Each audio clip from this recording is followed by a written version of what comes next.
Welcome to Audit the Audit, where we sort out the who and what and the right and wrong of police interactions. This episode covers loitering, police investigations, and the right to travel, and is brought to us by Let's Exchange IDs with Travis Hines, but the interaction was also featured on James Freeman's channel. Be sure to check out the description below and give them the credit that they deserve. Before we dive into the interaction, I want to give a big thanks to the sponsor of this episode, Raycon. The words affordable and tech have long been associated with the phrase, you get what you pay for. But Raycon's everyday earbuds are breaking the mold and formulating a new relationship between quality and affordability. I've been using Raycon earbuds for years now, and I never leave my house without them, whether it's to the gym or the office. They're great for listening to my favorite album and catching up on podcasts. You can enjoy up to 8 hours of playtime, 32 hours of total battery life, seamless Bluetooth pairing, and booming bass, along with optimized gel tips for the perfect in-ear fit. Raycon doesn't outsource the design and development of their earbuds. Their small but mighty team of design audio engineers cut their teeth at brands like Bose and Peloton. Raycons are so affordable that you can get a pair and a spare and still pay less than you would with some of those other more big-name tech brands out there. Right now, Raycon is offering members of the ATA community a 15% discount on your purchase when you click the link in the description or go to buyraycon.com/audit. Raycon is on a mission to prove that you shouldn't have to pay an arm and leg for quality sound and essential smart tech listening features. So go to buyraycon.com/audit for 15% off your order. Plus, get free domestic or flat fee international shipping. Thanks again to Raycon for sponsoring this episode. In August of 2022, YouTuber, traveler, and urban adventurer Travis Hines was resting in his car in a parking lot in the village of Turtle Lake, Wisconsin, which has a population of slightly over 1,000 people, when Chief Al Gabe of the Turtle Lake Police Department approached him. Mr. Hines pulled out his GoPro camera and began to film the interaction. On here today. I just resting. You've been here all day. I have? Yeah. Okay, what's the problem? This is not for people to be just hanging out here sleeping in their vehicles. Oh, just rest. You've been here all day. You've been here ever since I came to work this morning, so you got some ID? Let's see your ID. Right here, is right on my chest. What brings you to Turtle Lake from Washington? Oh, rainy out here, huh? A little bit. All right, here, I guess I'll get out. No, you don't need to get out, but you got some ID? It's uncomfortable sitting like this, so... Well, you're in here sleeping like that. Laying down.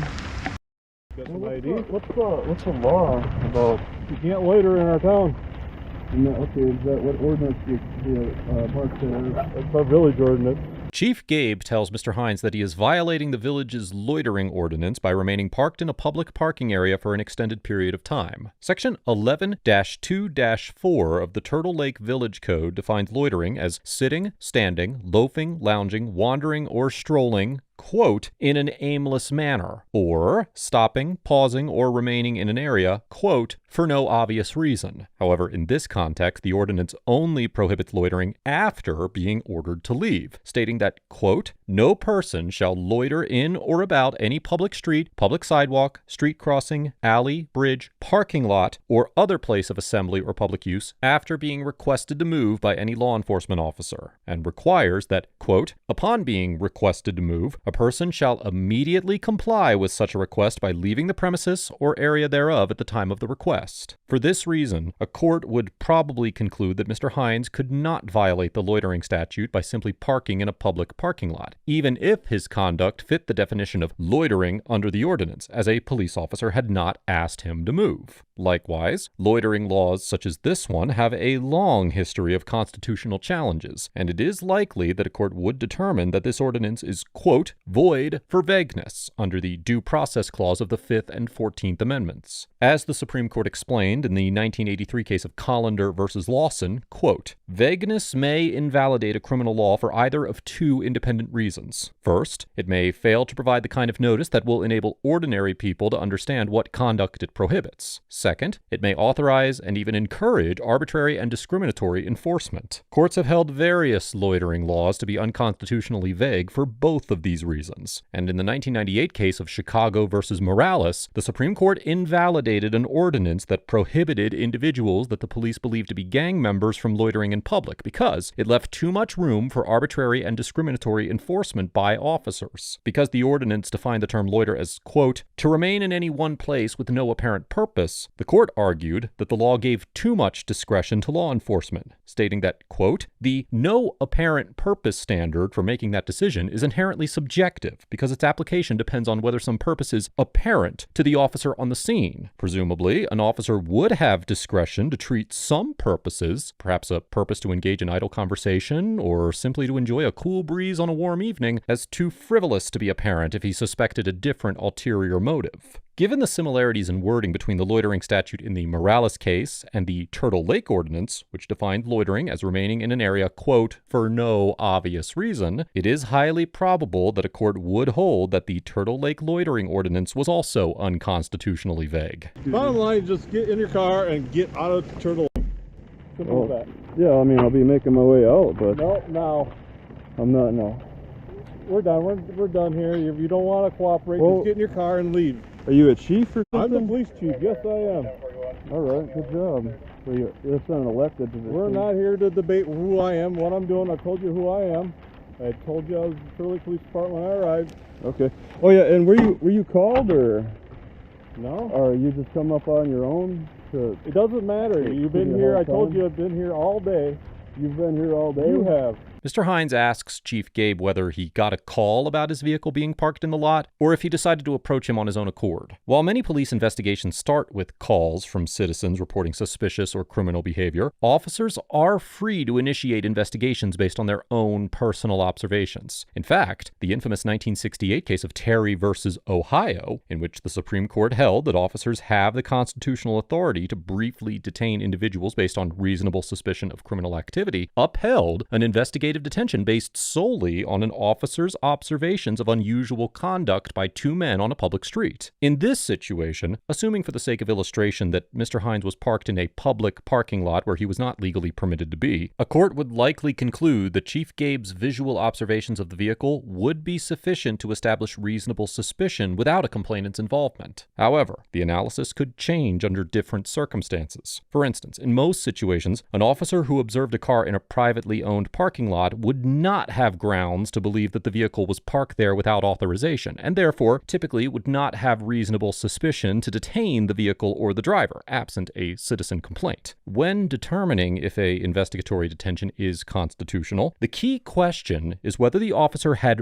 reasonable suspicion based on all the facts available to them at the time, regardless of whether this information was obtained through a citizen complaint or the officer's own observations. Additionally, as the Supreme Court explained in the 2002 case of U.S. versus Drayton, quote, law enforcement officers do not violate the Fourth Amendment's prohibition of unreasonable seizures merely by approaching individuals on the street or in other public places and putting questions to them if they are willing to listen. Therefore, while it is questionable whether Chief Gabe had the reasonable suspicion necessary to detain Mr. Hines, he would certainly be within his authority to approach Mr. Hines and attempt to engage in consensual questioning, regardless of whether anyone had complained about him being parked in the lot.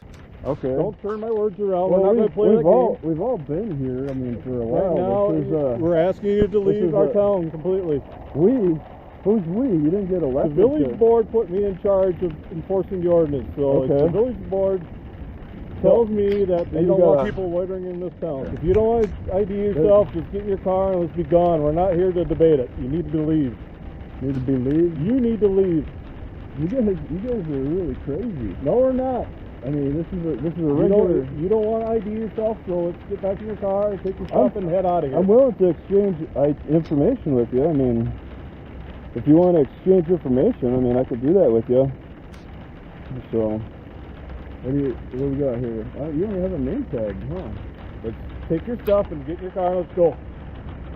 Go where? Out of town. I haven't even marked the place to go. I was gonna be. Well, you need to just leave town then. I was gonna go back to the library. So No, you've overstayed your welcome here now in Turtle Lake. I've overstayed my welcome in Yep. Turtle Lake. I think you've gone crazy here. No, And you're calling this an ordinance? I'm getting. you're loitering in our town. We have an ordinance for people that loiter here. Yeah. All right. Well, let's look it up. We got the internet here. Let's go. Just get your car. Let's go. We're not gonna play your game. How do we find this ordinance? Let's go. Travis, let's get in your car. Let's go. So we're gonna find this ordinance. Travis, we're done. We're gonna find this No, ordinance. we're not gonna stand out in the rain all day. Just I'm telling you that we're done. You need to leave. No, I That's think an order from us. If you don't follow our order, we can take you to jail. Chief Gabe orders Mr. Hines to leave Turtle Lake and informs him that he will be placed under arrest if he refuses to do so. Courts have long held that the so-called right to travel is protected by the Constitution, with the origins of this right tracing back to the Magna Carta, if not earlier. For example, the Supreme Court recognized in the 1900 case of Williams versus Fears that, quote, undoubtedly the right of locomotion, the right to remove from one place to another according to inclination, is an attribute of personal liberty, and the right of free transit from or through the territory of any state is a right secured by the Constitution. And it also noted in the 1941 case of Edwards versus California that, quote, freedom of movement and of residence must be a fundamental right in a democratic state. Likewise, as the Supreme Court explained in the 1999 case of Sines versus Roe, although the word travel is not found in the text of the Constitution, quote, the constitutional right to travel from one state to another is firmly embedded in our jurisprudence. Indeed, the right is so important that it is a virtually unconditional personal right, guaranteed by the Constitution to us all. However, like most constitutional rights, the right to travel is not absolute, and it certainly does not mean that individuals can go wherever they want at any time without limitation. There are many times where officers may have the authority to ask an individual to leave a certain parcel of property, such as in instances of trespassing, and it is even possible that a court would conclude that Chief Gabe had the legal authority to ask Mr. Hines to leave the parking lot. However, given the high level of respect that courts have historically given to the right to travel, it is very likely that a court would determine that Chief Gabe's actions in ordering Mr. Hines to leave Turtle Lake violated the Constitution, even if the village board had told him that he was authorized to force loiterers out of town. A lawful order to leave. Yes. And what's the limit for parking? You said, is it what? You're loitering here. You have no business here. This is not a place to sleep. This is not a place to camp out. I'm not camping. It's only You're here sleeping. You told me you're here sleeping. resting. I was resting. What? You've been here since 8 o'clock this morning. This car's been parked here. So what? Yeah, it's getting a little rainy, huh? Yeah. So let's go. Head out of town. And find somewhere else to rest.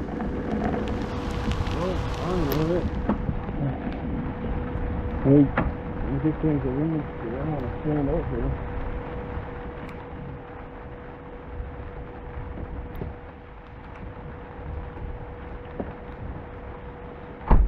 After his interaction with Chief Gabe, Mr. Hines complied with his order and left Turtle Lake entirely. He posted his GoPro footage to his YouTube channel, urging viewers to contact the governing body of Turtle Lake. And a short time later, James Freeman covered the encounter on his channel and also asked viewers to reach out to the village government. About a week later, Mr. Freeman posted a follow-up video stating that in response to public outcry over the incident, Village President Annie Koenig and the village board trustees voted to suspend the loitering ordinance, to review and revise every other Turtle Lake ordinances to ensure constitutionality, and to retain an independent agency to investigate Chief Gabe's actions during this encounter. The outcome of this investigation is unknown, and Chief Gabe retired in January of 2023 for unrelated reasons, with Chief Gabe telling reporters that he had informed the village board of his plans to retire 8 months before his run-in with Mr. Hines. Overall, Chief Gabe gets an F for maintaining a rude and condescending demeanor throughout his interaction with Mr. Hines, demonstrating a flagrant lack of concern for Mr. Hines' constitutional right to travel, and ordering a citizen to leave not just a parking lot, but an entire village. Although I have reviewed more than my fair share of outrageous police conduct on this channel, before this interaction, I had never seen an officer actually command a citizen to quote-unquote get out of town under the threat of arrest. Not only does this behavior reveal a total lack of respect for the Constitution on Chief Gabe's part, but it also demonstrates a highly inflated view of his power as a police chief. This encounter illustrates just how crucial it is for officers to understand and respect citizen rights, as well as the limitations of their own authority. Mr. Hines gets an A for remaining calm and respectful when challenging Chief Gabe's actions, capturing the encounter on his GoPro camera, and using his YouTube channel to share the incident and stimulate change. Although he left Turtle Lake when he was not legally required to do so, I understand why he would choose to comply with Chief Gabe's unconstitutional order rather than face arrest, and cannot fault him for his decision-making. By having the acuity to film the encounter and share it with his YouTube viewers, Mr. Hines was able to help inspire substantial changes in Turtle Lake. I would also like to recognize James Freeman for his contributions to Turtle Lake's response to this incident, and urge other content creators to use their platforms in similar ways. President Koenig and the Turtle Lake Village Board also gets an A for taking swift and decisive action after learning about the encounter, immediately responding to concerns about the constitutionality of the loitering statute, and demonstrating a commitment to the constitutional rights of both the residents and visitors of Turtle Lake. While the investigation into Chief Gabe's actions may not have resulted in disciplinary action, potentially due to his scheduled retirement, the board's actions not only suspended enforcement of the unconstitutional loitering statute, but they also helped ensure that every other village ordinance on the books complied with the Constitution. I commend the board for their quick and comprehensive response to this interaction, and I would encourage other local governing bodies to learn from their example. Let us know if there is an interaction or legal topic you would like us to discuss in the comments below. Thank you for watching, and don't forget to check out my second channel for even more police interaction content.